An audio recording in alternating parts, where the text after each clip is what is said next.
A short time ago, the U.S. military carried out massive precision strikes on the three key nuclear facilities in the Iranian regime. Iran akan benar-benar melakukan jawaban atas serangan Amerika Serikat. Jadi kita siap-siap melihat suatu potensi perang dunia ketiga.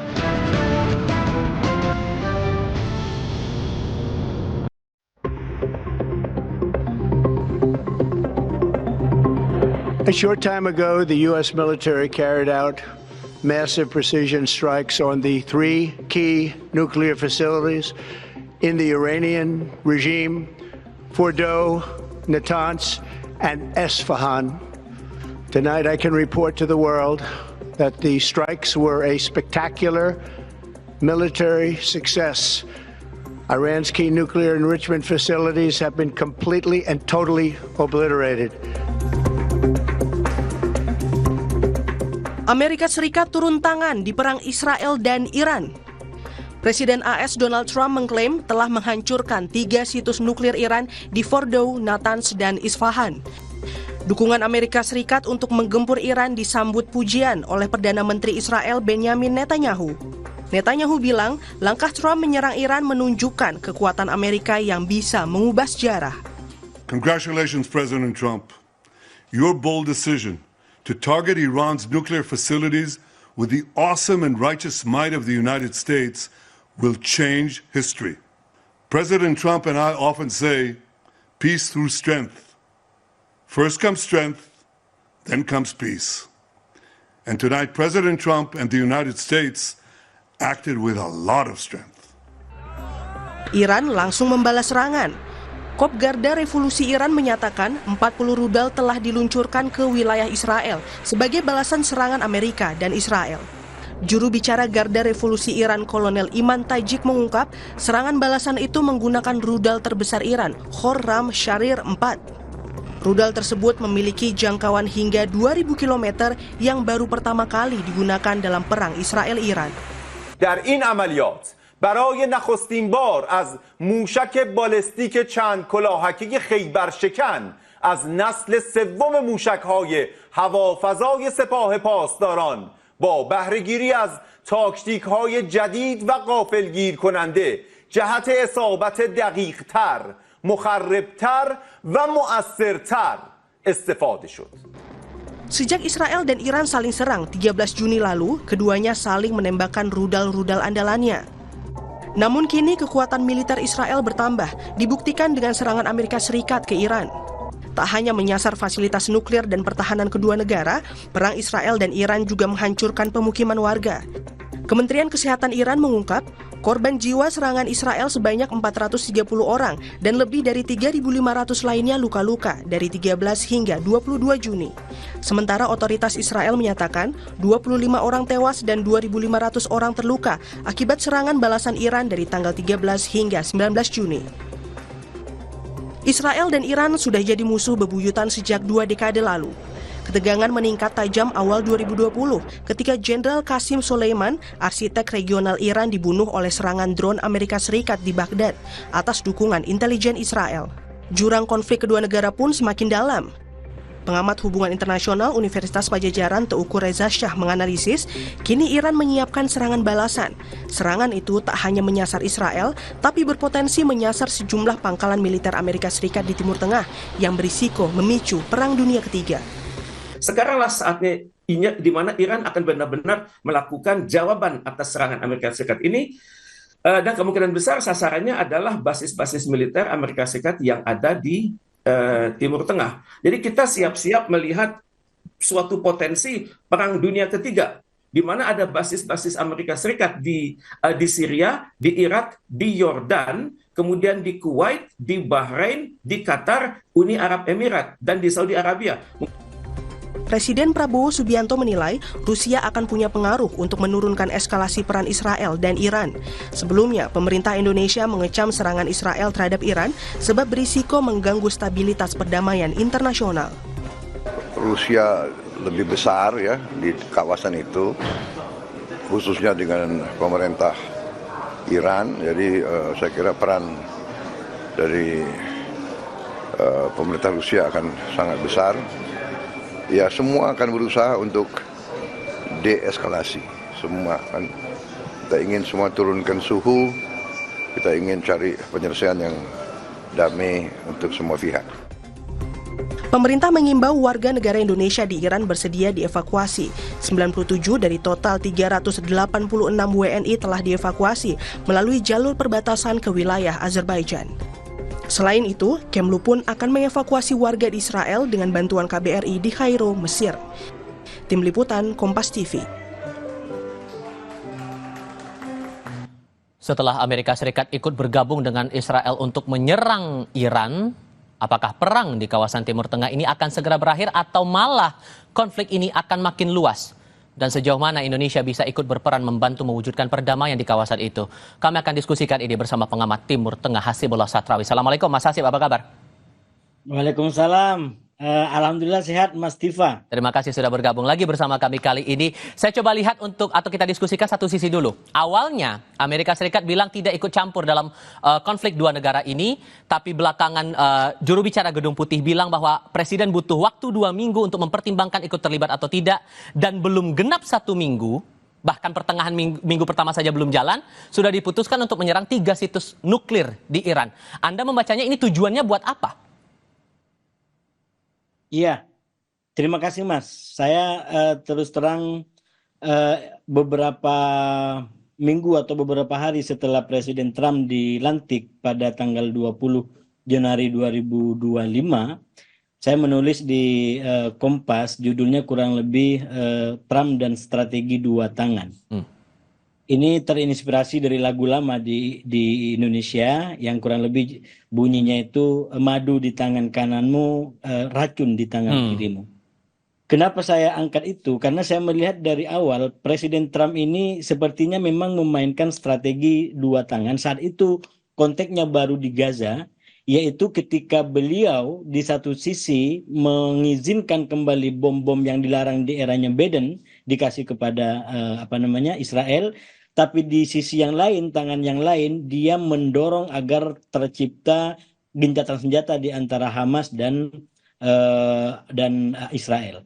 Nah, saya melihat dalam konteks yang lebih besar hari ini sepertinya juga strategi yang kurang lebih sama yang sedang dimainkan oleh Presiden Trump dan Netanyahu, yaitu yang tangan pertama atau tangan satunya digunakan untuk perundingan, yang itu adalah diberikan harapan kepada Iran minimal sebelum tanggal 13 ya. Iran cukup percaya dengan itu, tapi tanpa disadari bahwa tangan yang lain terutama melalui Netanyahu kemudian melakukan sebuah serangan yang disebut sepihak. Tapi kalau kita ukur dari pernyataan kedua pemimpin pagi ini, Trump dan Netanyahu, maka sebenarnya istilah sepihak itu sepertinya kurang pas. Dalam hal ini dugaan Iran dari awal bahwa Amerika turut serta dalam serangan 13 Juni, saya menduga itu sebagai sebuah kebenaran, walaupun apa yang sudah diduga oleh Iran tidak diantisipasi lebih lanjut, sehingga strategi yang sama kurang lebih menjebak Iran untuk yang kedua kalinya pada pagi hari ini. Di mana ketika Iran sedang asik berunding, kali ini bukan dengan Amerika, tapi dengan beberapa negara Eropa, terutama Prancis dan Inggris, dan beberapa perwakilan yang lain yang datang, lalu kemudian tanpa mungkin juga diantisipasi di pagi harinya waktu di kita, lalu kemudian Amerika mengumumkan secara sepihak untuk melakukan sebuah serangan langsung kepada 3 fasilitas nuklir itu. Dan yang dijadikan sebagai kedok untuk mengalihkan perhatian Iran adalah statement-statement yang juga muncul dari Trump sendiri, misalkan bahwa 2 minggu akan diberikan kesempatan untuk berdiplomasi. Jadi saya mengatakan ini permainan dua tangan yang memang sengaja digunakan. Saya pernah sampaikan juga di Kompas TV, satu kanan adalah pendekatan militer, satu tangan adalah pendekatan perundingan, tapi ujungnya adalah sama, bagaimana Iran tidak memiliki senjata nuklir. Tapi kalau kemudian dikaitkan dengan ini, saya kutip dari Bloomberg, nilai bantuan militer Amerika Serikat untuk Israel itu 62 triliun rupiah per tahun atau setara 3,8 miliar dolar Amerika berdasarkan kesepakatan jangka panjang. Apakah ada pengaruhnya terkait dengan hal itu? Ya, tentu saja di balik semua perang-perang itu akan ada angka-angka yang juga bermain, angka-angka yang menjadi hitungan gitu. Karena sekali lagi dalam perang seperti ini selalu ada bisnis persenjataan, kepentingan perekonomian yang dipertaruhkan atau yang menjadi perhatian daripada para pihak yang terlibat dalam perang tersebut. Ada juga kekhawatiran bahwa ini eskalasinya bakal makin luas. Termasuk ada yang membaca jangan-jangan nanti akan ada reaksi juga dari kelompok-kelompok militan pro-Iran untuk merespon balik ikut sertanya Amerika Serikat dalam konflik ini. Sejauh mana itu Anda baca? Saya membacanya untuk lebih teliti begini, Mas, bahwa kemungkinan akan ada serangan dari Iran itu kalau kita ikutin dari statement yang disampaikan per sekarang itu ada dua yang sangat ditekankan, yaitu perlawanan melalui jalur katakanlah hukum melalui PBB untuk memberikan kecaman dari dunia kepada Amerika bahwa ini adalah tindakan yang di luar hukum, melanggar hukum. Dan yang kedua upaya pembalasan melalui serangan militer. Nah, cuman menurut saya Iran juga akan menghitung secara presisi kalau kemudian mau menargetkan katakanlah pangkalan-pangkalan militer ataupun kepentingan Amerika yang ada di Timur Tengah. Kenapa? Karena walaupun memang secara de facto kepentingan mereka ada di negara-negara Timur Tengah ini, Iran tidak akan lupa bahwa negara-negara Timur Tengah sekarang ini sedang berada dalam puncak hubungan baik dengan Iran. Terutama setelah Arab Saudi sebagai salah satu negara yang paling menentukan sekarang di Timur Tengah melakukan rekonsiliasi dengan Iran setelah sebelumnya terlibat dalam krisis yang berkepanjangan. Nah, artinya apa? Kalaupun Iran mau melakukan serangan terhadap kepentingan-kepentingan Amerika di kawasan, saya menduga Iran tidak akan menyinggung istilahnya kolam yang tenang, yang sedang berada dalam hubungan yang baik. Terutama kalau kita bicara tentang katakanlah serang menyerang dan balas membalas serangan di antara Israel dengan Iran, maka kan sebenarnya sekarang secara de facto masyarakat Timur Tengah memiliki kenyataan bahwa yang menjadi penguasa di Timur Tengah sekarang bukan hanya Israel, tapi juga Iran bisa menjadi perhatian. Nah, selama ini negara-negara di Timur Tengah ini terlibat dalam sebuah hubungan yang tidak dipublikasikan dengan Amerika bahkan dengan Israel karena masyarakatnya itu justru bersikap anti terhadap Israel. Nah, kalau menjadi dengan Iran, saya menduga bahwa hubungannya akan lebih genuine dan akan lebih diterima oleh akar rumput dan juga oleh elitnya. Nah, oleh karena itu dugaan saya kalaupun Iran akan memberikan serangan balasan kepada simbol-simbol kekuatan dan kepentingan Amerika di kawasan terutama, maka dia akan memperhitungkan tidak terjadi gesekan baru dengan negara-negara setempat. Karena kalau sampai terjadi gesekan baru dengan negara setempat, maka Iran sendiri juga yang akan dirugikan, bukan Amerika. Sehingga poinnya Anda mengatakan bahwa eskalasi untuk menyerang aset-aset di kawasan-kawasan Timur Tengah di sekitar Iran itu akan kecil kemungkinannya, begitu?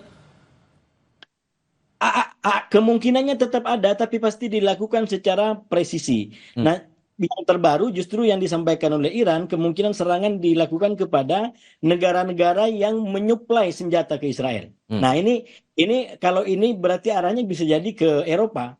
Bisa jadi ke negara-negara yang selama ini menjadi penyuplai senjata kepada Israel yang digunakan untuk terutama membunuh warga sipil di sekitar Israel, terutama di Palestina, khususnya di Gaza. Kenapa saya tanyakan masalah aset Amerika itu merespon dari serangan atau ikut sertanya Amerika ke sini? Karena kalau kita kutip lagi pernyataan dari Dubes Amerika untuk Israel, Mike Huckabee waktu itu melalui akun X tanggal 18 Juni menyampaikan bahwa sudah menyiapkan penerbangan evakuasi dan keberangkatan kapal pesiar untuk warga negara yang ada di situ. Jadi ada bayangan bahwa habis ini aset-aset Amerika Serikat juga akan menjadi target berikutnya sebagai balasan itu tadi.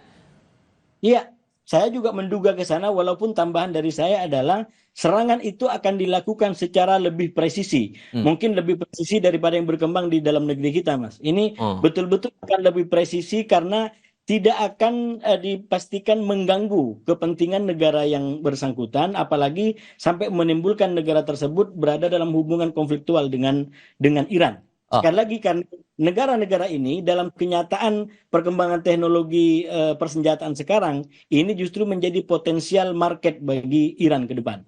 Karena sekarang tadi apa yang ditampakkan oleh Iran itu sangat menjadi pembeda daripada waktu-waktu sebelumnya. Satu hal lagi, karena Presiden Rusia Vladimir Putin sudah sempat bilang, Kremlin sempat bilang atau mengonfirmasi Rusia siap untuk turun tangan tapi sebagai mediator untuk memediasi sebagai penengah. Dengan Amerika Serikat turun tangan di sini, apakah kemungkinan Rusia akan berubah pikiran, Mas? Saya melihat secara strategis, secara global, memang dengan Iran menjeburkan diri di dalam perang ini itu tidak menambah nilai strategisnya. Justru yang pertama dia semakin digunakan oleh Netanyahu untuk kepentingan Israel. Jangan lupa Israel itu kalau kita baca sejarahnya punya kecenderungan untuk memanfaatkan teman-temannya untuk kepentingan katakanlah pertahanan dia. Kita angkat misalkan kasus perang Irak dan Amerika, itu kan kurang lebih sama. Bahwa itu diangkat persoalan soal nuklir dan yang berperang akhirnya Amerika dan yang menang, yang istilahnya kongko-kongko di dalam ruangan itu adalah pemimpin daripada Israel. Jadi Amerika yang membayar semua harga yang harus dibayar dan setelah berhasil Saddam sudah habis ya Israel yang menikmati semuanya. Amerika tetap aja menjadi kecaman oleh pihak-pihak yang dianggap terganggu oleh cara-cara Iran, oleh cara-cara Amerika. Justru Mas Tipa, saya melihat dengan Amerika menjeburkan diri dalam perang seperti ini menambah hidup kartunya Rusia dan Putin. Karena sekali lagi menjadi tambahan kartu bagi Putin untuk istilahnya bernegosiasi dengan Amerika. Kalau selama ini Putin hanya punya Rusia, hanya punya Ukraina dan dia terlibat langsung dalam perang di situ, maka justru kartunya ada di Iran. Iran yang ada di Amerika. Amerika tidak pernah langsung. Jadi dia menjadi mediator. Tapi justru dalam konteks perang ini Amerika turun ke medan tempur secara langsung. Justru Putin memiliki kartu yang hidup yang lebih karena dia tidak terlibat langsung dalam perang Iran dengan Israel. Dengan demikian dia menawarkan kepada Amerika untuk menjadi mediator dan itulah nilai tambah yang saya maksud tadi secara diplomatik, secara diplomasi yang sekarang dimiliki oleh Putin dengan realitas politik dan konflik yang ada sekarang. Dengan tingginya eskalasi yang ada sekarang, ada kemungkinan tidak menurut Anda Iran akan menutup Selat Hormuz? Karena kan ini bisa efeknya ke segala sisi nanti. Kalau kemungkinannya itu sudah mungkin karena itu sudah dinyatakan juga oleh otoritas Iran bahkan sebelum itu dilakukan. Cuman sekali lagi Iran ini kan sekarang juga istilahnya mengetes, Mas. Saya baca di salah satu sumber bahwa dia menelunya kemungkinan akan ke Rusia. Yang saya sebut mengetes adalah ini kan Iran sedang menguji kira-kira negara yang mana yang betul-betul menjadi kawan ketika Iran dalam keadaan terpojok dan dikeroyok seperti sekarang ini. Nah, dalam konteks itu, maka kemudian Rusia dan Cina itu yang selama ini katakanlah berada di belakang Iran, maka akan dilihat sejauh mana kesungguhannya di dalam persekutuan ini. Jadi ini akan menarik kita lihat ke depan. Mas Hasibullah Satrawi, terima kasih banyak sudah mau berbagi pandangan bersama kami. Sehat selalu ya Mas, Assalamualaikum. Assalamualaikum warahmatullahi wabarakatuh. Warga Jakarta tumpah ruah di lapangan Banteng merayakan ulang tahun ke-498 Jakarta. Lengkapnya sebentar lagi.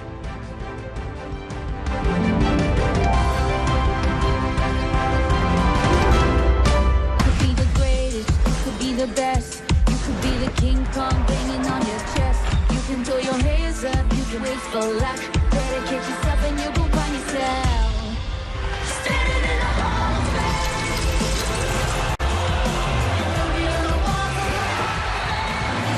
Minum susu Zi, seriously bikin tinggi. Tinggi bukan segalanya, tapi segalanya butuh tinggi. Selamat pagi. Hujan-hujan. Selamat siang. Aduh. Maaf, karena saya jauh, beliau kan dekat sini. Oh, naik kendaraan umum juga iya dong? harus dong. Bagus, berusaha terharu nih. Warga Jakarta ingin cepat, selalu ingin ada kayak quick wins. Apa yang harusnya sudah bisa dirasakan perubahan baik Jakarta? Rosi Spesial HUT ke-498 Jakarta jadi apa? Minggu 22 Juni pukul 8:30 malam.